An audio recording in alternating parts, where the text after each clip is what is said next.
Olá pessoal, bem-vindo a mais um ArcaCast. Hoje a gente vai estar conversando aqui num quadro Se Liga na Dica. E o Se Liga na Dica ele é sempre em torno de algum livro, algum filme, de repente alguma coisa que a gente quer deixar como um tema. Hoje a gente vai conversar sobre compromisso, né? Porque compromisso é um assunto que envolve não só a vida na igreja, mas todas as áreas da nossa vida, né? E hoje eu tenho a presença aqui de Renatinha. Oi, E de gente. Heitor ali, que ele tá ali, ó. Olha, eu tô no lado feio do vídeo. Você vê que os meninos estão com um sorriso colgate ali. Sorriso Alana. Mas eu tô feliz que eu tô me sentindo um rapper gospel com esse microfone aqui. Mas olha, isso aí tá mais pra Elvis Presley, viu? Do que pra rapper. E esse cabelo, né? Esse cabelo... Tá mais pra... Eu já tô sofrendo represálias por esse cabelo. Pode denunciar Não, o apelido? Pode denunciar o apelido? Olha, antes de começar o vídeo, vou ter um comercial aqui. Que existe uma denominação que é conhecida pelas mulheres do coque. Só que tem um levante para na igreja anglicana ter os homens do coque agora. E os homens tudo com Bíblia A no tribo braço. das calopsitas. Ó, mas vamos lá, vamos conversar um pouquinho sobre compromisso. Ai, Deus. O que vocês acham assim, sobre isso, assim? Porque às vezes a gente consegue fazer com que a nossa vida seja feita de compartimentos, né? Isso é um compartimento religioso, isso aqui é da igreja, isso aqui não é, isso aqui é o mundo, isso aqui não é. E a gente termina vivendo essa dualidade de vida e não tem uma vida integral, né, diante de Deus. Então, quando a gente fala sobre compromisso, o que vocês acham sobre isso, assim? E aí, fala aí, Heitor. Então, veja só, essa questão de ser uma pessoa na igreja e outra pessoa fora do mundo, às vezes a gente escuta e acha fácil, né? É lógico que não e tal, mas veja só, quando a gente é sincero com a gente mesmo, eu acho complicado, porque às vezes a gente tenta ser o mesmo, a via média, e é como se quem tá na máscara eclesiástica dissesse, ele tá trazendo o mundo para a igreja. Uhum. O comportamento, porque às vezes a gente tem a visão da igreja ser uma visão paramentada, né? Aí quando eu sou eu mesmo, às vezes não tem nem nada demais assim, mas traz essa representação do mundo, esse efeito religioso. Eu acho que o primeiro ponto é que parece ser algo que é besta, que é simples de responder, mas não é na prática. Sim. E o segundo é que eu acho muito importante, assim, de difícil. É comum quem tá fora da igreja olhar pra gente, ele muitas vezes, ele não conhece o Jesus de conviver, de buscar nas escrituras, mas ele sabe que Jesus é um homem perfeito, né? E aí, nós como os cristãos somos os imitadores de Cristo. Uhum. Então, a falta de compromisso, ela já entrega.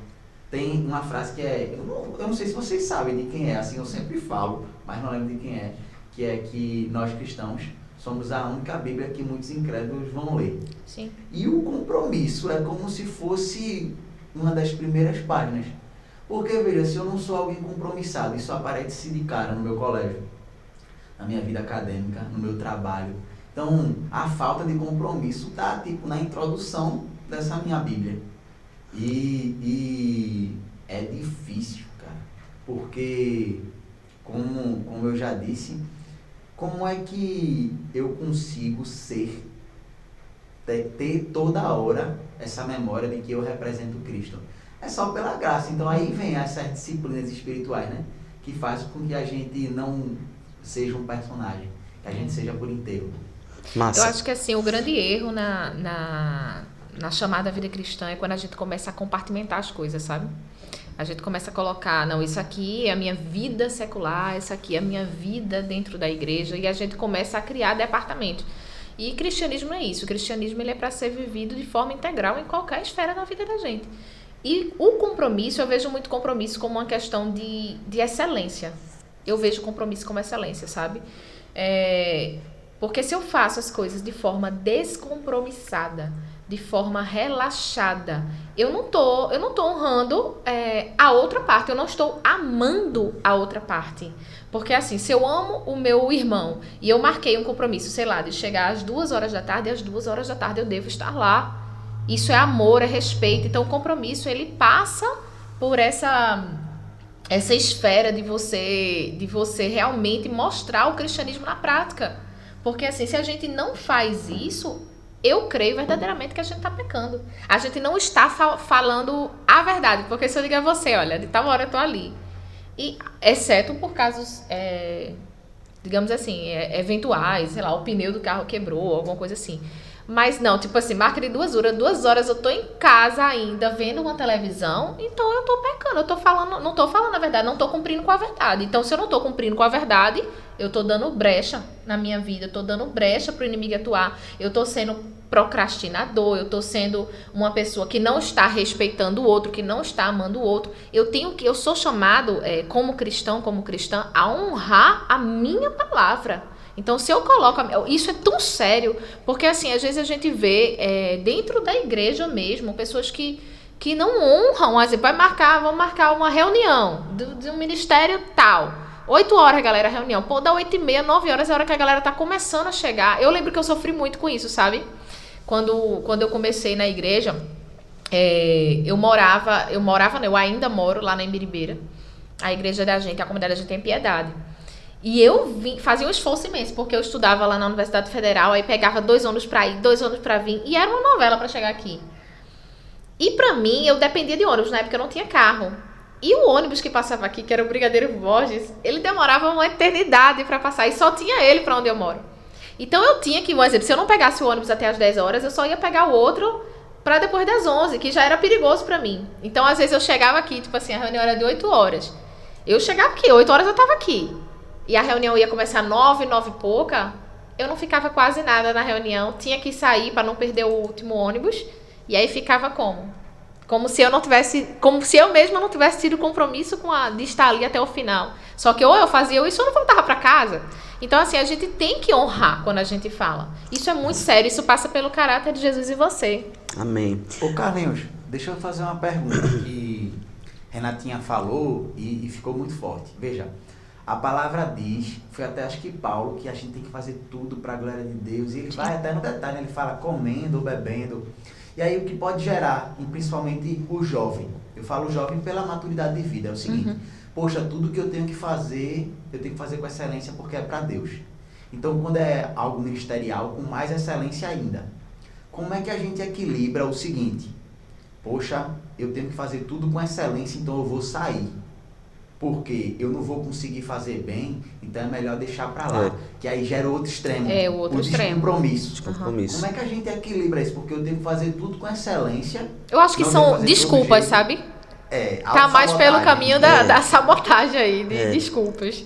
Porque, na verdade, tipo assim, o que acontece muito é que tudo na nossa vida é sacro, né? Não tem como a gente separar. Quando a Bíblia quer comamos, bebamos, tudo façamos como estivesse fazendo para Deus, para a glória de Deus, ele está sacralizando tudo, ele está partindo das coisas mais simples e ordinárias da vida, que é comer e beber, que é a necessidade real do nosso corpo.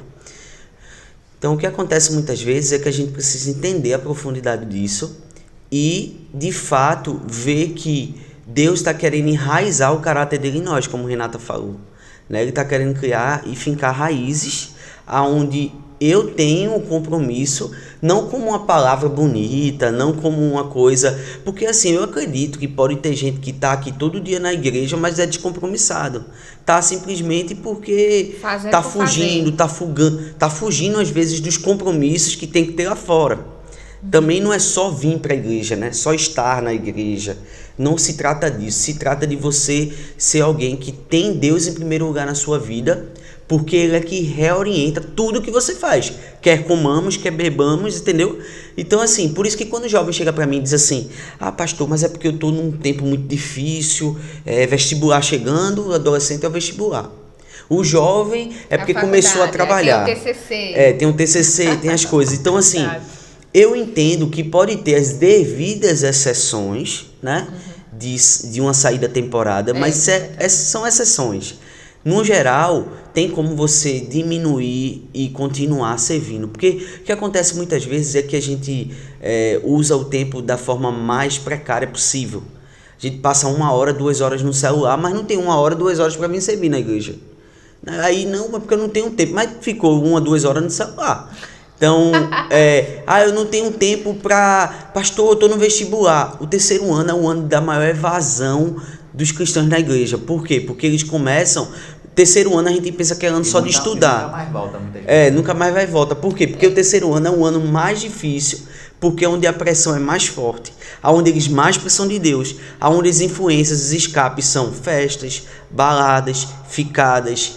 Então a galera arruma tempo para sair, arruma tempo para isso. Então eu já estou muito acostumado de ver isso. Então por isso que eu acho que esse assunto é super relevante para mostrar às pessoas que compromisso se trata de caráter mesmo, se trata da vida com Deus. Então você tem como estudar muito e ainda assim ir para a igreja servir, porque você vai usar melhor o seu tempo. Ele vai ser uma adoração o seu tempo, como você usa ele, entende? Você então, começa a estabelecer prioridades, porque eu acho que o compromisso ele também está relacionado a você, o estabelecimento de prioridades. Então você começa a colocar cada coisa em seu lugar. E é como o Carlinhos falou, às vezes é um exemplo. Não venho 1 hora, 2 horas aqui para servir na igreja, mas passa aí um tempão no Instagram. Numa série, maratonando. Às vezes vira à noite, maratonando uma série, tendo prova no outro dia, né? Mas aí, não vou lá no culto do Arca porque isso, aquilo, outro.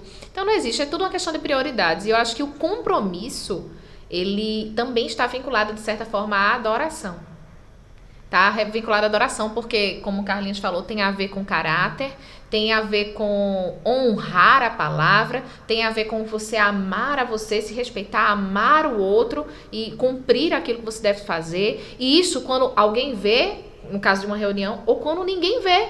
Você ser compromissado, por exemplo, com zelo pelo seu próprio corpo, com cuidado com você mesmo, devocional, o seu devocional, sua vida espiritual, se você se alimentar daquilo, com suas finanças, você honrar os seus compromissos, os compromissos que você assumiu. Se você não consegue honrar os compromissos, você precisa urgentemente estabelecer isso. Então, assim, com tudo na vida da gente. A gente não é como eu falei no início, a gente não é um cristão que vive em compartimentos. A gente tem que ser cristão em qualquer lugar, em qualquer área, alguém vendo ou ninguém vendo. Ô Carlinhos, Renatinha falou uma frase que eu já ouvi, né? Concordo muito, que o compromisso ele está sempre vinculado ao estabelecimento de prioridade. E é comum no nosso meio a gente falar, frase pronta, né? Uhum. Que nossa ordem de prioridade é Deus, família, trabalho e igreja. Primeiro, assim, a primeira pergunta é como se fosse uma pergunta, né? Como se fosse, não é uma pergunta. Como é que tu vê essa ordem, se realmente você enxerga isso é uma base bíblica mesmo, é assim, e como o jovem, o adulto hoje em dia, se a falta de compromisso está vinculada ao não cumprimento dessa prioridade. Eu digo um desajuste. Sai o Deus do primeiro lugar e vai para o segundo, e vai nisso, se essa falta de compromisso, porque eu sempre... Carlinhos falou uma frase durante o Arca que me marcou, que é o seguinte, e é um fato, né? É porque às vezes a gente fala o óbvio que a gente mesmo não está lembrado, que é o seguinte: o ato de não se posicionar já é uma posição. Sim. E quando a gente começou a falar sobre compromisso, não assumir um compromisso, eu enxergo que você está se comprometendo com alguma coisa. Uhum. Claro. Você não está... Até a frase descompromissada, ela é meio estranha, porque se você não está fazendo nada, o ato de não fazer nada, você está sendo compromisso com alguma coisa. Pode ser até com ócio, sabe? E tem também, acho que aí, uma questão, às vezes, que são mais enraizadas. Um exemplo, pessoas que procrastinam, às vezes, têm problemas, raízes desses problemas em algo mais antigo, que não tratou, e aí vem a falta de compromisso, de você cuidar de si, cuidar da sua mente, o cuidado mental. Às vezes vem também por uma questão de desajuste, de conflitos.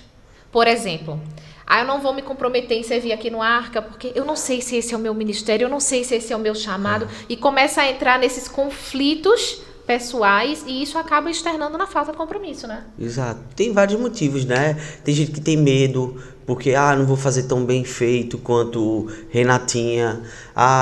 Então tem muitas desculpas. Aí se julga inferior, aí já tem outras coisas por trás, aí, né? Isso tudo é adoração, porque aí a comparação, né, as coisas todinhas, como o mundo funciona, é como você está funcionando dentro, né? Então, tirar o mundo de dentro da gente... Por isso que compromissado, essa ordem de prioridade que Heitor falou aí, eu enxergo assim também essas ordens, né, de prioridade. Deus. Agora, a grande questão é o seguinte, é que eu já escutei muitas pessoas falando assim, mas eu não sirvo na igreja, mas Deus é minha prioridade, então eu honro muito minha família, meu trabalho, meu ministério. Já escutei muito isso. Isso de alguma forma está parcialmente correto, né? Porque, um exemplo, quando eu estou servindo a minha família, cuidando da minha família, quando eu estou sendo corrigido pelo meu chamado em obedecer a Deus, honrando a minha família, corrigindo os erros, quando eu sirvo num trabalho com excelência, tipo, tô servindo a Deus, eu dou o meu melhor, isso tudo é para a glória de Deus, isso é óbvio, isso é lógico. Agora, a grande questão é que eu não consigo imaginar Deus, ele pulsando no nosso coração, se a gente não está envolvido e entranhado dentro de uma igreja, de uma comunidade de fé, porque é essa comunidade que minha família vai estar inserida. É nessa comunidade que o meu trabalho e os meus talentos eu vou usar. Você entende? Então, essas coisas estão interligadas. Elas não se separam. Eu não vou para a igreja porque agora eu vou ficar com minha família. Eu não vou para a igreja porque agora eu preciso levar trabalho para casa. Eu estou dando um exemplo assim. E você termina vendo esse desequilíbrio, né? E também tem uma questão assim, que como se a gente enquadrasse Deus nos nossos projetos pessoais. Na nossa vida, como se a nossa missão estivesse limitada ao nosso umbigo, à nossa vida, às nossas coisas. E não as nossas realizações pessoais, né, profissionais. Não, o meu trabalho, a minha família, tudo isso é do Senhor. A gente serve ao Senhor em todas essas esferas.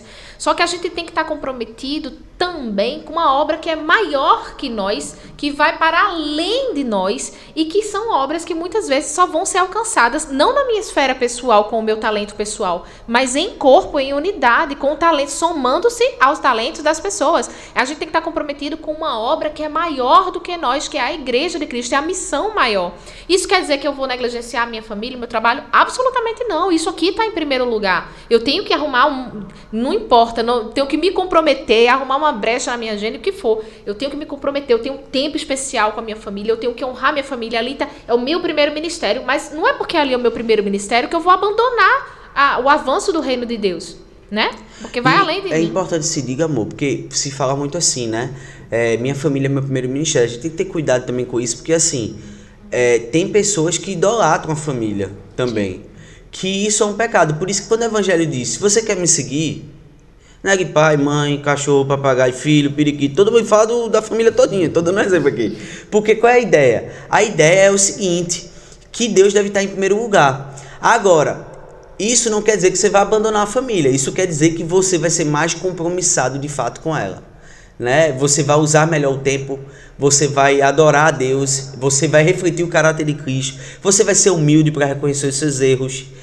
Então são essas coisas que Deus vai falando. Porque eu já ouvi muita gente dizer assim, mas minha família está em primeiro lugar. Aí a pessoa, esse final de semana, não, a gente foi para Porto. Aí outra semana, não, a gente foi para Gravatar. Não, e o outro? Não, a gente vai viajar. E o outro, daqui a pouco os filhos não trabalham na igreja, a mulher não trabalha na igreja, o pai não trabalha na igreja, ninguém serve na igreja, ninguém impulsa a igreja, ninguém sabe que a igreja precisa levantar um negócio. Aí daqui a pouco se perde e fala, meu Deus, meu filho minha família se perdeu. Porque é como se o autocuidado da família fosse o Deus, né? A gente é extremamente dependente de uma vida comunitária, de ouvir a palavra, de estar na igreja, e você entende que isso tudo está muito interligado, né? Não tem como separar essas coisas. A própria Trindade é um exemplo de vida comunitária. Quando Deus faz o homem e a mulher, não é bom que o homem esteja só, ele já está ali criando um vínculo com o outro. Então, assim, o nosso chamado não é para andar só, o nosso chamado é para andar junto, andar com as pessoas.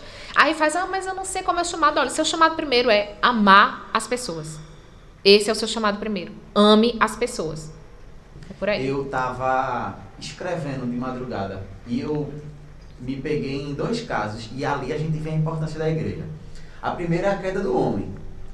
Diz que Eva estava só. Uhum.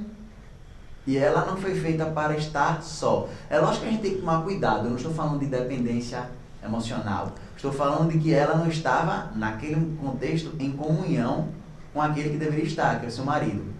E com Deus, né? Porque aí, quando fala só, traz a ideia dessa mútua relação, né? Testamento. Aí a outra passagem que eu peguei, quando Davi vê Betseba. Aí a gente vê dois contextos. O primeiro é como se fosse uma ideia de ócio, né? Que ele para e novamente só. Quando eu li essas duas passagens assim juntas, eu comecei a pensar, a nossa fé é muito racional, cara. Você vê, é por isso a igreja, e é por isso a ideia do homem, o ferro afia o ferro, o homem afia o homem. É que a ideia é que você vai cair, meu amigo. Tão certo quanto 2 e 2 são 4. Então a presença de homens de Deus, de mulheres de Deus ao seu redor, é para que nesse momento você tenha alguém que diga, pare aí, sabe? Claro. Você não tá só, a gente vai junto, se levanta, vamos lá, pega pela mão. E esses dois casos que tu desse envolvem compromisso. Um exemplo, Eva não teve o compromisso em obedecer a Deus, ela não teve o compromisso de ali dizer, não, isso aí é um limite, né? É um limite que Deus estabeleceu. Né? O próprio outro exemplo que você usou também é um compromisso. Em algum momento ela rompeu o compromisso. Rompeu o compromisso. E o outro exemplo que tu deste, que foi de Davi. Davi devia estar na guerra. Isso. Ele devia estar servindo com o povo, ele devia estar na frente de batalha. E ele abriu mão desse compromisso, né? Ele ficou na varanda esperando. Então a gente pode chegar a um veredito aqui que o compromisso, além de nos formar, ele nos protege de muitas coisas, né? Sim. Então, muita gente está perdida porque o fator compromisso, que poderia ser o fator de crescimento, de maturidade, de relacionamento. Porque quando a gente se compromete com a igreja, Deus está formando, né? Deus está derramando sobre nós os dons dele, a capacidade dele. Porque uma coisa a gente sabe, tipo, se a gente tem uma estrutura comprometida, nada vai nos faltar, né? A capacidade de Deus veio. Por isso que eu já vi muita gente talentosa, compromisso não se trata de talento, né? Muita gente que às vezes vem não pelo compromisso, mas por expor o seu talento. Então por isso que é um assunto muito relevante, assim. E não só isso, sabe? Mais uma coisa, assim, você até falou, a pessoa vem aí tá servindo em milhões de coisas. Que aí já é o sentido contrário. Tô servindo em tudo. Aí tem, sei lá, tem um evento tal, tô lá. Tem um evento tal, tô lá. Criança, jovem, adulto, mulher, tudo tá lá. E aí, eu sou super compromissada com a igreja. Tô em várias coisas. Aí a pergunta que eu faço a você é, isso é compromisso? O seu coração está ali, comprometido com aquilo? Ou é um ativismo, uma série de atividades na sua agenda que você botou para cumprir? É isso, mas o compromisso a gente viu aqui que está relacionado à prioridade, está relacionado a caráter, está relacionado ao caráter de Cristo em nós, né? E aí a gente não está enchi minha agenda, atolei minha agenda de coisa, tô comprometido com a igreja. Não, às vezes a pessoa tá lá, ó, sei lá, eu dou um exemplo novo do talento, a pessoa tá lá, cantando, tocando sei o que lá, e a cabeça tá, ó, lá longe, tá pensando na série nova que vai lançar e tal. Então, assim, o seu coração não tá ali, você não tá comprometido com aquela obra ali, com o propósito daquela obra, você tá cumprindo uma agenda. E a agenda não é compromisso. Então, a gente pode tirar aqui, o compromisso nos protege. Sim. E que a verdadeira importância do compromisso está no cerne, no coração. Exato, na motivação também. Tá, né? Outro ponto que vocês acabaram falando e que ficou forte em mim é que nós seres humanos arrumamos motivos para viver por tudo, né? Inclusive alguns saudáveis. Eu vivo pela minha família, eu vivo por Cristo. Só que quando a gente vai para as escrituras, tem uma parte que é bem forte, porque ele fala: o meu viver é Cristo e o meu morrer também. Eu confundi o versículo. Outra passagem, também tem essa. Confundi o versículo. Mas o que é que eu achei forte é que assim, e Carlinhos, acho que até assunto para outro podcast, mas até as coisas ruins traem coisas boas. Eu acredito que essa fase de perseguição na igreja trouxe isso, que é o morrer pelo evangelho, que envolve, que aí é o compromisso, né, da própria vida, né? E eu creio que é isso que talvez o barasmo desse século para esses países que a gente vive traga, que é o seguinte: nós vivemos por Cristo, vivemos também. Aí eu vou perguntar, você morre por Cristo? A gente tem esse compromisso de eu vivo, eu vou até a morte, morro, né? Porque a cruz é isso, né? A cruz não é uma doença, a cruz é o discípulo ver que fazer aquilo vai trazer uma condenação, e ele diz: o compromisso é maior. E a morte vai além daquela morte física, né? A gente tem que pensar a morte como um todo, matar o meu próprio eu, morrer para o pecado, morrer para as minhas vontades, morrer para aquilo que eu acho, morrer para tudo. E até a morte física, se um dia a gente vai dentro da igreja perseguida, por exemplo. É um todo. A gente tem que pensar na morte como um todo. E outra coisa, é muito sutil essas coisas assim, porque a própria alimentação, ela pode ser uma fuga, né? E uma idolatria, porque você come para satisfazer-se na comida, né? Você não come, vamos dizer assim, como deleite, mas como uma idolatria. Então, em tudo, pode ser atividade física. Eu conheço gente que todo dia está na atividade física, mas não tem tempo para a igreja, né? Então, assim, são coisas assim que a gente precisa rever, porque como a gente vem falando aqui, né? Essa questão, tu até tocou e tu me fugiu agora que tu falou um pouco, me ajuda. Eu falei do morrer. Morrer, pronto, porque essa questão do sacrifício mesmo, de você abrir mão, de você renunciar, requer muita convicção, porque eu vejo muitas pessoas às vezes que estão na igreja, bicho, o cara é, sei lá, administrador, o cara gerencia várias pessoas, a menina é social media, detona no trabalho, o cara mexe com não sei o que, quando chega, não sei o que eu faço, cheio de talento, sabe, então a gente costuma ver o seguinte, que eu mesmo sou fascinado pela capacidade e o talento que as pessoas têm, sabe, os dons que a Bíblia diz que todos têm. E eu vejo que às vezes a gente se comporta como uma criança na igreja simplesmente porque a gente não entendeu ainda sobre serviço, sabe? Não entendeu ainda sobre compromisso. Porque eu consigo trabalhar e ser um excelente profissional, mas eu não consigo servir na igreja. Então aí a gente pode talvez deduzir também que o comprometer-se tem a ver com a questão do equilíbrio também, né? O equilíbrio na vida. Porque não adianta, por exemplo, também eu chegar aqui ser super organizado numa igreja e a minha casa tá uma bagunça, tá uma zona. Exato. Então é você achar esse ponto de equilíbrio. O compromisso passa também por esse ponto de equilíbrio, sabe? Que baliza a vida da gente.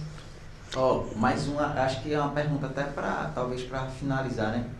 Vê, a igreja, eu falo igreja no Brasil em quantidade, ela nunca foi tão grande, certo?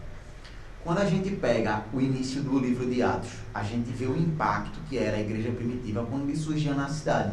Era algo assim, eu estava vendo a questão do estudo histórico, por exemplo, em Coríntio. A cidade inteira muda, e isso aí não é só no passado, não.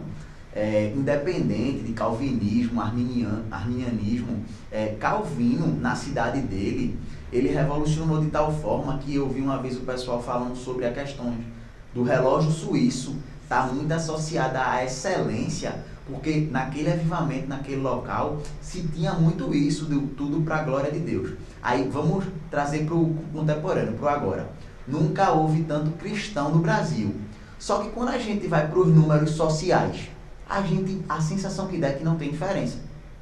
Certo. É que a criminalidade é a mesma, a corrupção é a mesma, e eu estou falando a mesma sendo otimista, para não dizer que é mais. Isso gera uma falsa sensação de que se a gente for crítico, de que é como se a igreja, não estou falando de uma igreja, a igreja no Brasil, ela não tivesse com o mesmo compromisso. Porque é como se era pra gente estar literalmente mudando esse país. E não era por política, não. É porque simplesmente o que era 10, que antigamente se tinha, né? Os evangélicos, os cristãos são minoria. E aí o número está mudando, a gente está deixando de ser minoria. E os números sociais não mudam. Isso quer dizer o quê? Que a igreja, talvez aí passa para a questão de comprometido, né? O quanto essa igreja está comprometida. Porque a gente vive também o retrato de uma sociedade descompromissada, né? Descompromissada. A sociedade é comprometida às vezes com a mídia social. Usa aquilo ali de palanque e tal, e fala, eu acho isso, aquilo, outro, e debate ali. E aí quando é, de fato, para ir numa esfera que traga alguma mudança relevante, prática, às vezes não tá ali. Entende? Não faz. Fala, mas na hora de agir, às vezes, não age. Mas às vezes se corrompe com uma besteira, numa multa de trânsito, em algo, uma omissão, algo que pode fazer e não faz. Então, eu acho que assim, não é, por mais que o número tenha crescido exponencialmente, esse número não acompanha os impactos desse crescimento, porque a gente fica muito na esfera do debate, do falar, e falhando bastante Na no esfera agir. pública, né? Na Vira o esfera. cristianismo cultural, né? Isso. Cultural. E Aí eu sou quando é aquela história, eu sou católico, não praticante. Você é o que você pratica, você não é o que você diz que você é o que você faz. Né? Passa por aí. Mas eu acho que Então, essa eu questão fico da esfera pública, né, é aquilo que a gente vem falando. Não pode separar, né, a vida religiosa da vida Equilíbrio, pública. né? Equilíbrio. Então, os nossos comportamentos a gente vê, cara, uma idolatria às vezes em uma opção política, num negócio, e vira uma coisa irracional, porque por mais que as pautas possam ser interessantes, possam ser coisas importantes, a gente pensa que os problemas vão ser resolvidos quando a gente começar a tratar de rótulos, e a gente não percebe que o meu comportamento, a minha calçada, né? Eu sempre gosto de dizer assim, você limpa a sua calçada, né?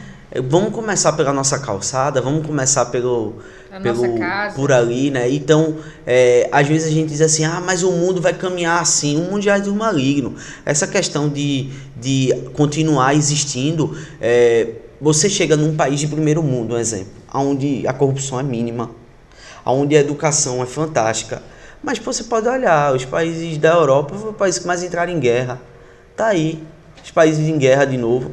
Então, assim, a maldade sempre vai existir, humana. Eu acho que a igreja pensar a sua ação, a ação mais poderosa e voluntária do mundo sempre será a igreja. Eu já vi muita gente crítica da religião que vai pegar esses dados e vão desmerecer tudo que a igreja está fazendo, sabe? Eu acho que também não é isso, não se trata disso. A igreja continua sendo a ação a maior agência de transformação da do sociedade. mundo, da sociedade, de acolhimento. Mas a questão não é nem essa, a questão é que E a gente ela poderia continuará fazer além, sendo, né? ela continuará sendo a base e sobre a qual a sua mensagem vai fundamentar as transformações. Amém. Se hoje não existe uma transformação como deveria, é porque ela está sendo negligente sobre o seu papel. Mas a mensagem continua sendo anunciada, a verdade continua sendo indo aos Continua estando ali, né? Estando ali. Ela continua sendo, né, a igreja do Senhor, e sobre ela o inferno não prevalecerá jamais. Eu falei isso porque ontem a gente leu um texto que eu acho, tem texto, gente, que é muito forte, que fala assim, a criação aguarda a revelação dos filhos de Deus. E, meu irmão, em Apocalipse tem com que a noiva, né, ela apressa a chegada do dia do Senhor. E quando a gente junta esses dois textos, a gente vê uma igreja que ela é como se ela dissesse assim, eu tenho que desempenhar esse papel, e eu desempenho com amor e com aquela ânsia de que ele venha. E quando a gente para o cristianismo cultural, aí vira só o sentar, né? E o falso moralismo, aquele politicamente... A religiosidade, porque às vezes acontece, cara, um exemplo, você falou de Genebra, na Suíça, as coisas. Muitas vezes as coisas podem diminuir, as estatísticas podem diminuir, e o que encobre aquilo tudo é uma religiosidade superficial também, entendeu? Então, a gente tem muitos momentos de avivamentos no mundo, na história, a própria Bíblia fala de Neemias, de Esdras, de educação. As universidades que surgiram no seio da igreja, a gente tem aí a obra da igreja, ela frutifica em todas as esferas, né? Não é à toa que entra governo, sai governo, entra presidente, sai presidente, mas a igreja permanece. A igreja vai continuar sendo, como o John Stott fala, né, a missão encarnacional. Quando Deus se revela, ele se revela ao seu povo. E o mundo espera a revelação dos filhos de Deus porque eles encarnam o Evangelho. Eles vivem o Evangelho em todas as esferas de sua vida. Então a missão encarnacional que John Stott fala é essa dupla missão, né? Eu sou e estou, né? Eu estou no mundo, não sou do mundo, né? Eu vivo essa realidade dos céus aqui, levando o reino de Deus, expandindo o reino de Deus. E isso a começar pelo meu compromisso, né? Pela minha integridade. Eu lembrei agora, quando a gente falou dessa questão de morrer, eu lembrei de uma história que eu acho massa. Eu não sei se ela é verídica, gente, mas é assim, que um grupo de missionário foi para algum país islâmico. Aí eles foram para fazer uma atividade missionária, né, evangelística. E aí eles foram para uma igreja assim, aí eles chegaram lá, aí foram recebidos pela liderança da igreja, era um negócio bem secreto, né? E aí durante o culto, daqui a pouco, ele escutou sons de tiro, que ele até diz que assim, era como se fosse meio comum, não vou dizer comum, mas acontecia, sabe? É raro, mas acontece. E aí ele escutou os sons de tiro, daqui a pouco entrou uns caras armados, e aí ele rendeu quem estava na igreja, foi, pegou o pastor, porque o pastor falava a língua lá e inglês, e botou o pastor no púlpito assim e disse pro pastor, diga que a gente só vai matar os cristãos, quem não for se levante e vai embora. E aí quando ele falou isso, um grupo saiu, foi liberto, né? E aí quando esse grupo foi liberto, eles fecharam a porta, o rapaz que falou isso estava de capuz, ele tira o capuz e faz, pronto pastor, agora pode começar o culto, que os crentes estão aqui. Aí eu fiquei, caramba, que é uma história assim, a sensação que dá é que ela é fictícia, né? Mas o que é que traz de mensagem é, você teria ouvido essa pregação? Ou você por aí. teria ido embora? É por aí, mas na verdade no frigir dos ovos é isso que acontece o tempo todo. Numa roda de amigos, na faculdade, uma roda de amigos que começa a falar sobre assuntos que você não se posiciona, você não fala, você é guiado e vai na correnteza. Isso em tudo, gente, isso em tudo que a gente faz, em qualquer posicionamento que a gente tenha, até em relação ao que nos fizeram, o que a gente faz, o que seja lá o que for. O compromisso ele passa por essa estrutura aí formadora. Eu acho que é isso, né? É isso. Galera, eu espero que vocês tenham gostado aí de mais um podcast, né, do nosso Arca, e vamos ser compromissados, galera. Vamos contagiar esse mundo aí com a presença de Jesus. Até a próxima. Até a próxima. Tchau, tchau. Tchau, tchau. Curta e comente esse conteúdo. Se você estiver vendo pelo YouTube, tem uns comentários embaixo. Você pode deixar sugestões para o Se Liga na Dica. Não deixe de compartilhar. Não deixe de vir à nossa igreja local. São culto às 10, às 8, 10 e 17 e 19. Show. Até logo.